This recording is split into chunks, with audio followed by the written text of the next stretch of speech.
दोस्तों, कहानी का आनंद लेने के लिए कहानी को पूरा सुनिएगा और अगर कहानी अच्छी लगे तो लाइक कीजिएगा।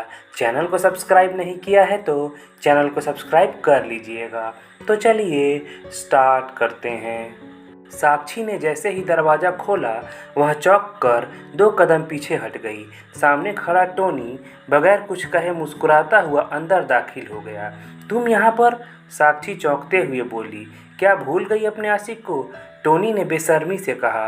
भूल जाओ उन बातों को, मेरी ज़िंदगी में जहर मत घोलो। साक्षी रुआंसी होकर बोली। चिंता मत करो, मैं तुम्हें ज़्यादा तंग नहीं करूँगा।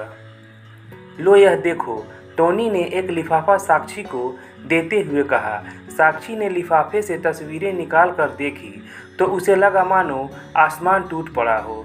उन तस्वीरों में साक्षी और टोनी के सेक्सी पोज थे। यह अलग बात थी कि साक्षी ने टोनी के साथ कभी भी ऐसा वैसा कुछ नहीं किया था। यह सब क्या है? साक्षी घबरा गई और डर कर बोली। बस छोटा सा नजराना। क्या चाहते हो तुम? साक्षी ने कांपते हुए पूछा। ज़्यादा नहीं, बस 1 लाख रुपए दे दो, फिर तुम्हारी छुट्टी। टोनी बेशर्मी से बोला। लेकिन ये फ़ोटो तो झूठे हैं, ऐसा तो मैंने कभी नहीं किया था। जाने मन, ये फ़ोटो देखकर कोई भी इन्हें झूठा नहीं बता सकता। तुम इतने नीच हो गए, यह मैंने कभी नहीं सोचा था। आजकल सिर्फ पैसे का ही ज़माना है, जिसके लिए लोग अपना ईमान भी बेच देते हैं। टोनी ने बेशर्मी से कहा। साक्षी बुरी तरह घबरा गई। उसे यह भी डर था कि कहीं कोई आ ना जाए, लेकिन वे दोनों यह नहीं जानते थे कि 2 आंखें बराबर उन पर टिकी थी। साक्षी ने टोनी को भला बुरा कहकर 1 महीने का समय ले लिया। टोनी दरवाज़ा खोलकर बाहर निकल गया। एकाएक साक्षी की रुलाई फूट पड़ी। वह लिफाफा अब भी उसके हाथ में था। सहसा उन 2 आंखों का मालिक दीपक कमरे में दाखिल हुआ और चुपचाप साक्षी के सामने जा खड़ा हुआ।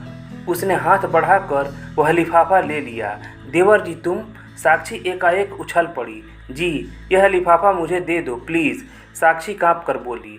चिंता मत करो भाभी, मैं सब कुछ जान चुका हूँ, लेकिन ये तस्वीरें झूठी हैं। दीपक ने वे फ़ोटो बिना देखे ही टुकड़े टुकड़े कर दिए। मैं सच कह रही हूँ, यह सब झूठ है, साक्षी बोली। कौन था वह कमीना जिसने हमारी भाभी पर कीचड़ उछालने की कोशिश की है? दीपक ने पूछा। चिंता मत कीजिए भाभी, अगर उस कुत्ते से लड़ना होता तो उसे यहीं पकड़ लेता, लेकिन मैं नहीं चाहता कि आपकी जरा भी बदनामी हो। दीपक का सहारा पाकर साक्षी ने उसे हिचकिचाते हुए बताया। उसका नाम टोनी है, वह मेरी क्लास में पढ़ता था। उससे थोड़ी बहुत बोलचाल थी, लेकिन प्यार कतई नहीं था। उसका पता भी बता दीजिए। लेकिन तुम करना क्या चाहते हो? मैं अपनी भाभी को बदनामी से बचाना चाहता हूँ। तुम उसका क्या करोगे? उसका मुरब्बा तो बना नहीं सकता, लेकिन उस नीच का अचार ज़रूर बना डालूँगा।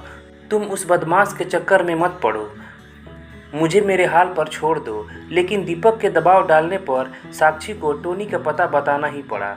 पता जानने के बाद दीपक तेज कदमों से बाहर निकल गया। दीपक को टोनी का घर ढूंढने में ज़्यादा समय नहीं लगा। घर में ही टोनी की छोटी सी फोटोग्राफी की दुकान थी। दीपक ने टोनी के बारे में पता किया तो पता चला घर में उसके अलावा 3 बहनें और विधवा माँ है। दीपक ने फ़ोटो खिंचवाने के बहाने टोनी से दोस्ती कर ली और दिल खोलकर खर्च करने लगा। उसने टोनी की एक बहन ज्योति को अपने प्यार के जाल में फंसा लिया। एक दिन मौका पाकर दीपक और ज्योति पार्क में मिले और शाम तक मस्ती करते रहे।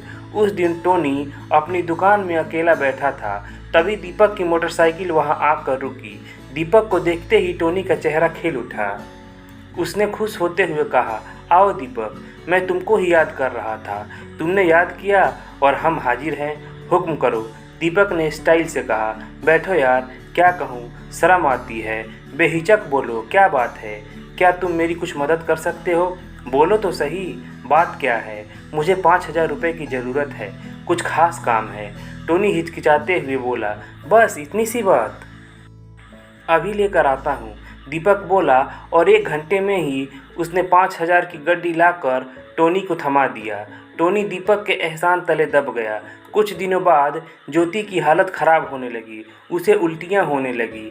जांच करने के बाद डॉक्टर ने बताया कि वह माँ बनने वाली है। यह सुनकर सब हैरान रह गए।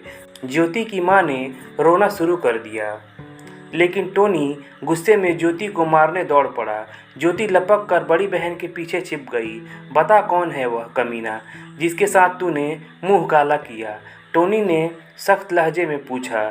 ज्योति सुबक रही थी। उसकी माँ और बहनें रोए जा रही थी और टोनी गुस्से में न जाने क्या क्या बके जा रहा था। काफ़ी दबाव डालने पर ज्योति ने दीपक का नाम बताया। यह सुनकर सब हैरान रह गए। टोनी भी एकाएक ढीला पड़ गया।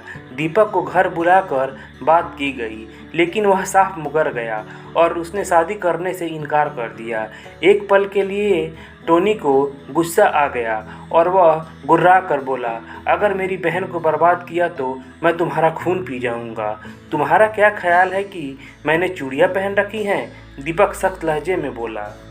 तुमने हमसे किस जन्म का बदला लिया है? टोनी की माँ रोते हुए बोली। आप जरा चुप रहिए माँ जी, पहले इस खलीफा से निपट लूँ, दीपक ने कहा और टोनी को घूरने लगा। टोनी ने पैतरा बदला और हाथ जोड़कर बोला, मैं तुम्हारे आगे हाथ जोड़ता हूँ दीपक, मेरी बहन को बर्बाद मत करो। तुम किस गलतफहमी के शिकार हो रहे हो? दीपक बोला। देखो दीपक, मेरी बहन से शादी कर लो, तुम जो कहोगे मैं करने के लिए तैयार हूँ। टोनी हार कर बोला, तुम क्या कर सकते हो भला?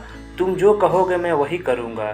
टोनी गिड़गिड़ा कर बोला, अपनी इज्जत पर आँच आई तो कितना तड़प रहे हो? क्या दूसरों की इज्जत नहीं होती? दीपक शांत होकर बोला, क्या मतलब है तुम्हारा?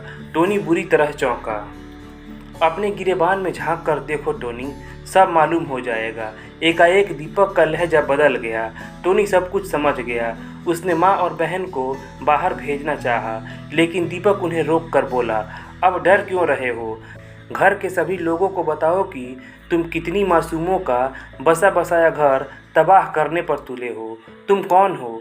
टोनी हैरत से बोला, तुम मेरी बात का फटाफट जवाब दो वरना मैं चला। दीपक जाने के लिए लपका, लेकिन मैंने किसी की ज़िंदगी बर्बाद तो नहीं की। टोनी अटकते हुए बोला, मगर करने पर तो तुले हो। यह सच है, लेकिन तुमने आज मेरी आंखें खोल दी दोस्त। आज मुझे एहसास हुआ कि पैसे से कहीं ज़्यादा इज्जत की अहमियत है। टोनी बुझी आवाज़ में बोला। दीपक के होठों पर मुस्कुराहट नाच उठी। ज्योति भी मुस्कुराने लगी। अब क्या इरादा है प्यारे? दीपक ने पूछा। वह सब झूठा था, मैं कसम खाता हूँ कि सारे फ़ोटो और निगेटिव जला दूंगा। टोनी ने कहा, यह अच्छा काम अभी और सबके सामने करो। दीपक ने कहा। टोनी ने पेट्रोल डालकर सारे गंदे फ़ोटो और निगेटिव जला डाले और दीपक से बोला, माफ़ करना दोस्त, मैंने लालच में पड़कर लखपति बनने का यह तरीका अपना लिया था। माफ़ी मुझसे नहीं, पहले अपनी माँ से मांगो, फिर मेरी माँ से मांगना। तुम्हारी माँ? हाँ, साक्षी यानी मेरी भाभी माँ। वह माफ़ कर देंगी तो मैं भी तुम्हें माफ़ कर दूँगा। दीपक बोला, मंजूर है, लेकिन मेरी बहन, इसका फैसला भी भाभी ही करेंगी। साक्षी के पैर पकड़कर माफ़ी मांगते हुए टोनी बोला, आज से आप मेरी बड़ी दीदी हैं। चला तो था चाल चलने, लेकिन आपके इस होशियार देवर ने ऐसी चाल चली कि नहले पर दहला मारकर मुझे चित कर दिया। क्या इस नालायक को माफ़ कर सकेंगी? साक्षी ने गर्व से देवर की ओर देखा और टोनी से कहा, फिर कभी ऐसी जलील हरकत मत करना। माफ़ी मिलने के बाद टोनी ने साक्षी को अपनी बहन व दीपक का मामला बताया तो साक्षी ने दीपक को घूरते हुए पूछा, दीपक, यह सब क्या है? यह भी एक नाटक है भाभी। आप ज्योति से ही पूछिए। दीपक हंस कर बोला। ज्योति, आखिर किस्सा क्या है? टोनी ने पूछा। भैया, मैं भी सब कुछ जान गई थी। आपको सही रास्ते पर लाने के लिए ही मैंने व दीपक ने नाटक किया था और उसमें डॉक्टर को भी शामिल कर लिया था। ज्योति ने हंसते हुए बताया, तूने छोटी होकर भी मुझे राह दिखाया। मैं तेरी शादी दीपक जैसे भले लड़के से करने के लिए तैयार हूँ। दीपक ने इजाज़त मांगने के अंदाज में भाभी की ओर देखा। साक्षी ने ज्योति को खींचकर अपने गले से लगा लिया। ज्योति की माँ भी इस रिश्ते से बहुत खुश थी। दोस्तों, अगर कहानी अच्छी लगी हो तो प्लीज़ लाइक कीजिएगा। चैनल को सब्सक्राइब नहीं किया है तो प्लीज़ चैनल को सब्सक्राइब कर लीजिएगा। चलिए मिलते हैं अगले कहानी वाले वीडियो में। धन्यवाद।